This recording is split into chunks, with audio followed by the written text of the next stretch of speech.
KQ 106.7 weather. Here's your KQNK forecast. Bright sunshine expected today, with daytime highs approaching 78. Winds out of the south, 8 to 15 miles per hour.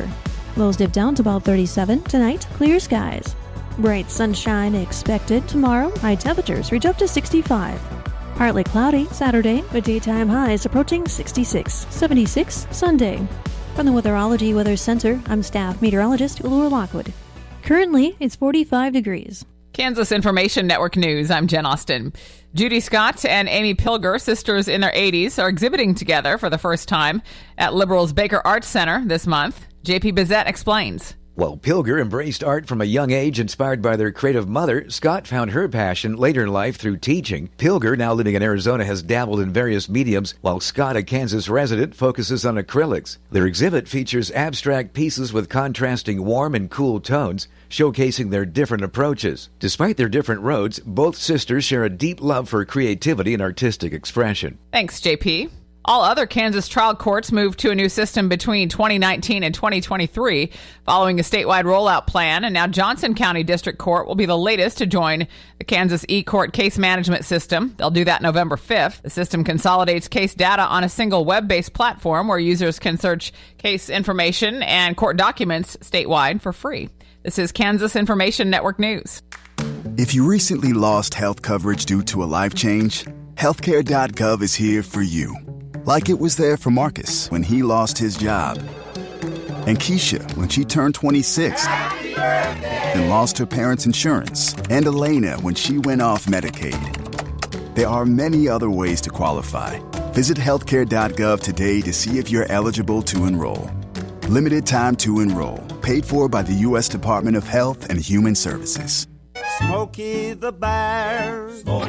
Then you know why Smokey tells you when he sees you passing through. Remember, please be careful, it's the least that you can do. What you desire, don't play with matches, don't play with fire. After 80 years of learning his wildfire prevention tips, Smokey Bear lives within us all. Learn more at SmokeyBear.com. And remember, only you can prevent wildfires. Brought to you by the USDA Forest Service, your state forester, and the Ad Council. Good morning, I'm Natalie Hadley with your KQNK News. Brought to you by Firebolt Ag, LLC, serving all of your chemical and fertilizer needs. Kansas State University and the Kansas Health Foundation, or KHF, are joining forces in a new partnership and funding opportunity aimed at ending hunger at the community level across Kansas. This collaboration, unveiled on Wednesday during K-State's inaugural Extension and Engagement Week, will leverage the extension resources and staff of K-State Research and Extension, which operates in all 105 Kansas counties. The partnership's focus on combating hunger dovetails with the Kansas Health Foundation's Hunger Free Kansas initiative, which launched earlier this year in response to alarming statistics from Feeding America that indicate 1 in 10 Kansans and 1 in 5 Kansas children face food insecurity. A key element of the partnership will involve collaborative efforts to ignite innovative and experimental projects at the local level, guided by K-State Research and Extension agents. And to support these initiatives, the Kansas Health Foundation is providing $300,000 in funding, primarily directed to local extension offices through mini grants. And local extension agents will be invited to apply for the mini grants through a streamlined process managed by K-State Research and Extension with the aim of distributing funds in early 2025. Unemployment rates for most of the region remain below 4%, with the exception of Decatur County, which is at 4.2%, and many of the region's counties have very low jobless rates at less than 3%, including Norton at 2.2%. Preliminary estimates reported by the Labor Market Information Services Division of the Kansas Department of Labor and the Bureau of Labor Statistics shows a seasonally adjusted unemployment rate for the state of 3.3% in September, and this is unchanged from 3.3% in August and an increase from 2.6% in September 2023. Seasonally adjusted job estimates for Kansas indicate total non-farm payroll employment increased by 2,700 from August, and total non-farm includes private sector and government employers, with private sector jobs increasing by 800 over the month and government increasing by 1,900. Since September 2023, Kansas's seasonally adjusted total non-farm jobs have increased by 19,200, and this change is due to an increase of 16,500 private sector jobs and an increase of 2,700 government jobs. Local counties' unemployment rates include Decatur at 4.2%, Phillips at 2.6%, Graham at 3.3%, Sheridan at 2.3%, and Norton County at 2.2%. October is Pregnancy and Infant Loss Awareness Month, so the Kansas Department of Health and Environment is partnering with Count the Kicks to accelerate progress on stillbirth prevention in Kansas. Congress recently passed the Maternal and Child Health Stillbirth Prevention Act of 2024, marking the first time in history that Congress has taken action to specifically address the stillbirth crisis in the United States. The Stillbirth Prevention Act, which was signed by the President in July, amends Title V to include stillbirth and stillbirth prevention. In the United States, stillbirth is defined as losing a baby at 20 weeks or greater during pregnancy, and it's a public health crisis that impacts over 21,000 families in the United States every year. The Stillbirth Prevention Act provides both clarity and a vital call to action to state health departments across the nation that they can and should use a portion of the existing $2.6 billion of Title V block grant funding to prevent stillbirth. Kansas is one of only 30 states currently investing in stillbirth prevention programming. For Kansas families, one in every 182 pregnancies ends in stillbirth, and during Pregnancy and Infant Loss Awareness Month, the Kansas Department of Health and Environment is working to raise awareness about the free Count the Kicks app and the importance of getting to know your baby's normal movement patterns in the third trimester of pregnancy. In Iowa, where Count the Kicks began, the state's stillbirth rate dropped by nearly 32% in the first 10 years of the campaign, from 2008 to 2018. So this October, the Kansas Department of Health and Environment invites Kansans to speed up progress on stillbirth prevention in our state by sharing the free Count the Kicks app with every expectant parent that you know. In Nebraska news, a Guatemalan man caught with a dead bald eagle in northeast Nebraska could be deported. 22-year-old Romero Hernandez Ziquin was sentenced to time served on Wednesday for violating the Bald and Golden Eagle Protection Act, though, according to the U.S. Attorney's Office, he will be subject to removal proceedings with Immigration and Customs Enforcement. The case, which received national attention, began on February 28, 2023. Stanton County deputies were investigating a report of a suspicious vehicle at the Wood Duck Wildlife Management Area when they found Hernandez Ziquin and Domenico Zetino Hernandez in the vehicle, and in the trunk they discovered a dead bald eagle. Authorities said Zetino Hernandez admitted to shooting the eagle, saying the two men planned to cook and eat it. Zetino Hernandez was sentenced last year to time served and then deported. The sheriff's office said Hernandez Ziquin went into hiding using a fake name to evade authorities, and he was taken into custody June 6th. A 22-year-old Lincoln man, Avion Creighton, will stand trial in a fatal shooting in a grocery store parking lot, as on Tuesday, Judge Timothy Phillips found probable cause to try the man on a charge of first-degree murder and sent his case to district court. The shooting happened late the night of July 5th outside of Russ's Market at South Coddington Avenue and West A Street. According to the court documents, Creighton and 20-year-old Caleb Gonzalez were meeting with 25-year-old Francisco Alves to buy marijuana. However, police said the deal went south, and Creighton and Gonzalez shot Alves, who later died at the hospital. Gonzalez was also charged with first-degree murder in the case, and he's due back in court October 31st. Creighton is scheduled to be arraigned in Lancaster County District Court on November 20th. I'll be back with more in just a moment. Firebolt Ag is a full-service fertilizer and chemical retailer. They customize products for individual farmers' needs, with the primary focus being customer profitability. Let Josh and Jack help you get the most out of your farm ground. They also provide in-house marketing with Ron Wall of Flatwater Solutions. Visit Ron in Phillipsburg or call Josh at 785-854-8484 or Jack at 308-840-2819. Firebolt Ag, your leader in agriculture. Now we'll hear from Fig Mellon and Norton Blue Jay cross-country coach George Rossi to update on the team and their meet on Saturday here in Norton. I'm here with head cross-country coach George Rossi.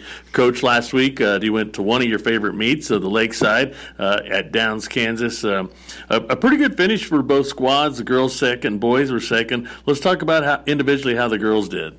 Yeah, I thought I was real happy with the way the day went. I thought all of our kids ran extremely well and went out and competed well against very good schools. On the girls' side individually, Emma Collins was a strong second place.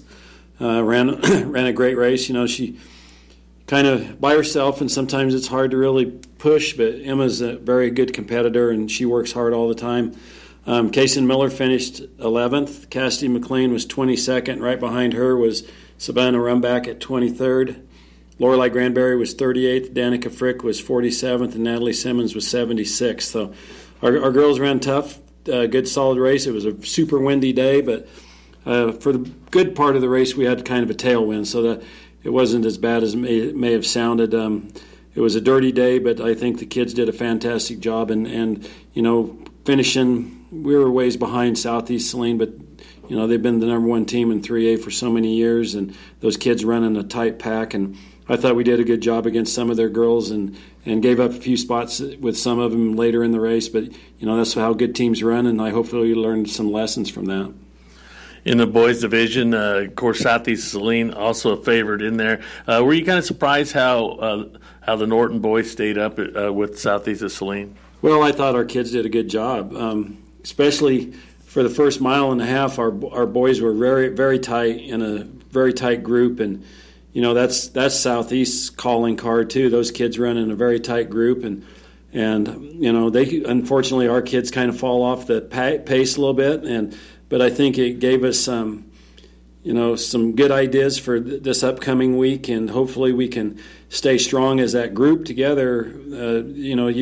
When you come through as a pack, those points come fast, and they're not spread out. So hopefully Saturday we'll be able to kind of stay grouped up a little bit better with our middle group of guys. And I think if we do that, you know, we got a shot. If we're going to have to run a great race, but that's the nature of the beast at regionals. Everybody has to run their best, and the other teams are going to have to run their best too, because you know we're flying a little bit under the radar right now, which is okay. And you know, I hope all of our kids are ready, both boys and girls. Individually on the boys squad, how did they finish? Yeah, Easton Cats ran a really good race. You know, we've talked about Easton the last couple of races struggled, and again, this Lakeside was a pretty warm day, and Easton ran a fantastic race. He ended up in the 6th place, and Tyler was close to him. He finished in 9th, and then Max and Jace were kind of battling back and forth the whole race, and Max finished in 25th, and Jace finished in 27th. Elvis Green was 42nd. Michael Urban had a great race, one of his best races he actually PR'd, finished in 48th. Braxton Eiserhagen was 53rd, and then on the JV side, Noah Lanier ran a good race and finished in 15th. Now, as you mentioned, regionals for this upcoming weekend, they will be hosted by Norton Community High School at the PDGC, Prairie Dog Golf Course.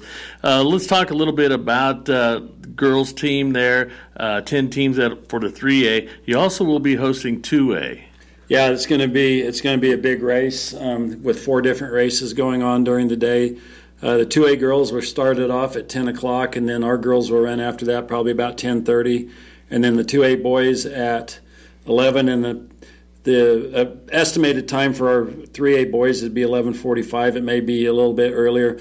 Some of the top teams in the state on the 3A side, both boys and girls. On the girls' side, I think you can throw a blanket over probably about 5 teams with Scott City and Holcomb and us and Southwestern Heights and Minneapolis. All 5 of those teams are, you know, if you look at them, look at their rankings on mile split, and their times are very, very close. Same thing with the guys, I think, after Holcomb. You know, Holcomb's a prohibitive favorite in my mind, but, you know, they're still going to have to go out and run the race and earn the win. I think for everything else, you know, if you have a good day and you maybe get a little help, you never know what can happen. It happened to us, you know, a couple of years ago. Our boys were not favored or not even looked to win or place, and we ended up getting 3rd. And I told the kids Several years ago, we went to regional down in Cimarron, and the Sterling Black Bears, nobody even knew who they were, and they all 7 guys PR by an average of 2 minutes and went to state. So, a lot of weird things can happen at regionals. You got to be ready to go, and everything, nothing else matters. If you have a tough day, you're done, and we got to be ready to go. And I think our kids are ready. They're relaxed. We're just trying to keep it nice and easy this week, and keep their minds occupied by other things other than getting nervous about running a race, and hopefully we can come out and perform.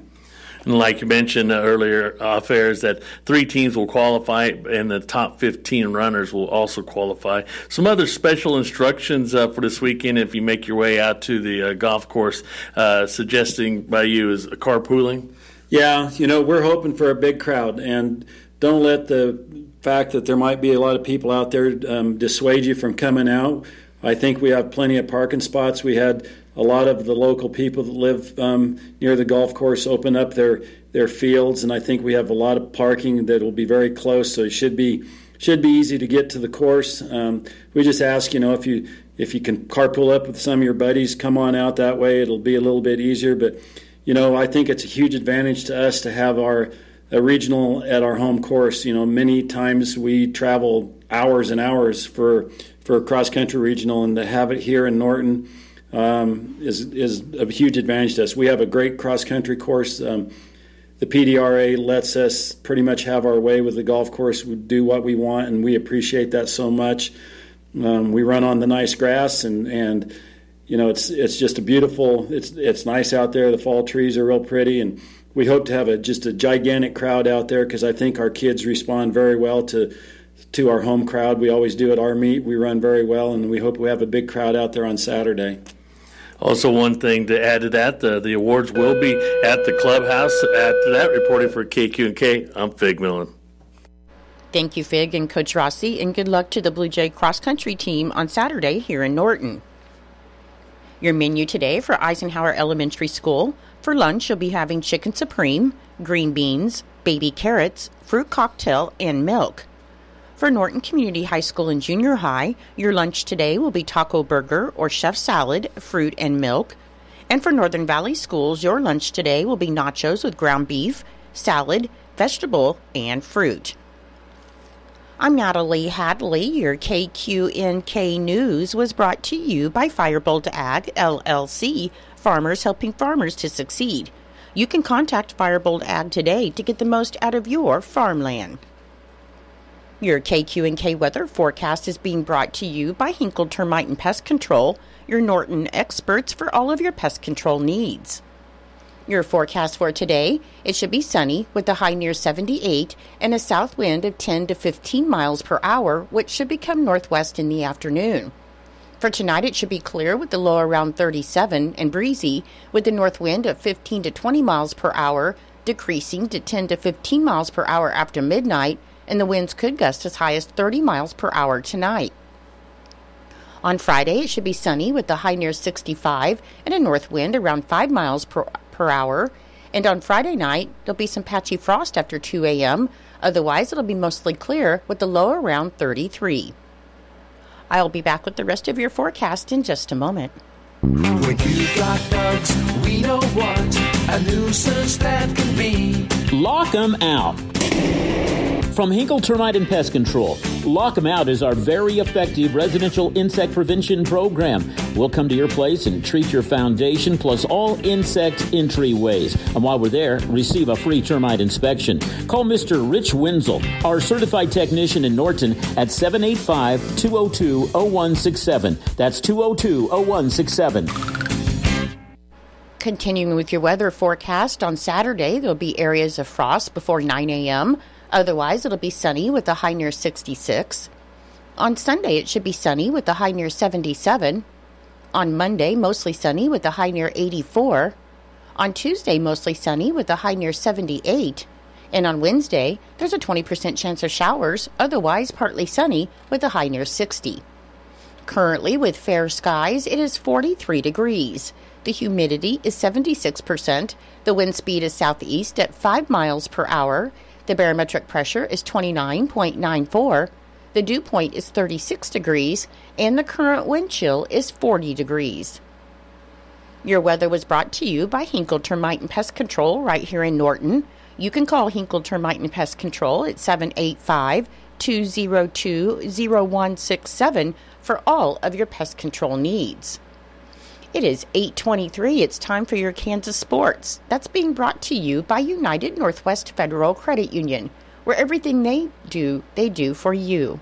Save more, earn more with the Easy Saver account at the United Northwest Federal Credit Union. Enrollment in this program automatically rounds up the amount of all debit card and share draft purchases made from your checking account to the next whole dollar and deposits into the Easy Saver savings account. Not only will this account help you save, but it also earns 2.01% APY monthly. Special terms and conditions apply. Come in today and open your Easy Saver account at the United Northwest Federal Credit Union, where everything we do for you. NCUA insured. KIN Sports, I'm Spencer Dupuis. Tuesday was Big 12 Women's Basketball Media Day in Kansas City, and Kansas State head coach Jeff Mittie says he's so grateful for the team retention they have because he knows the era is over with NIL. This is such a special group of people that I'm coaching, and while we're flawed in areas, we got to get better in areas. To have the amount of players that commit themselves to our program, commit themselves to Kansas State, want to fight through things that aren't always perfect, want to fight through things of maybe they're not getting as much playing time, shows how lucky I am as a coach to have such an unselfish group. So it's made practices good from the retention standpoint. We've been able to try some different things, which has been kind of fun as a coach. I was excited to get that many back because it's just not going to happen very often. Kansas Information Network Sports, I'm Spencer Dupuis. For some farmers, soybeans are on their mind 24/7. If you're all about the beans, then Asgrow brand is all about you. That's why we've dedicated ourselves to developing truly localized products. Products with leading genetics and top-tier weed management. Products that maximize the profit potential on every acre you've got. You're serious about soybeans, and we're serious about your success. Visit Asgrow.com. It's all about the beans. Read and follow pesticide label directions, grain marketing, and other stewardship practices. This is your captain. We are going to be experiencing some slight turbulence. Please fasten your... Oh, hold on. Just got a video of my cat. Imagine the pilot of an airplane was as confident as you are texting and driving. Seems kind of crazy when you put it like that. Visit StopTextStopWrecks.org. A message brought to you by the National Highway Traffic Safety Administration, Project Yellow Light, and the Ad Council. It's true, many of us spend more time thinking about what's for dinner than preparing for retirement. But if you think your retirement needs deserve more attention, I agree, and I'd like to help. I'm Edward Jones Financial Advisor Philip Eisenhagen. Together we can give your long-term retirement strategy the attention it deserves. Stop by our office at 418 East Holm here in Norton or call 877-3373. Edward Jones, Making Sense of Investing, member SIPC.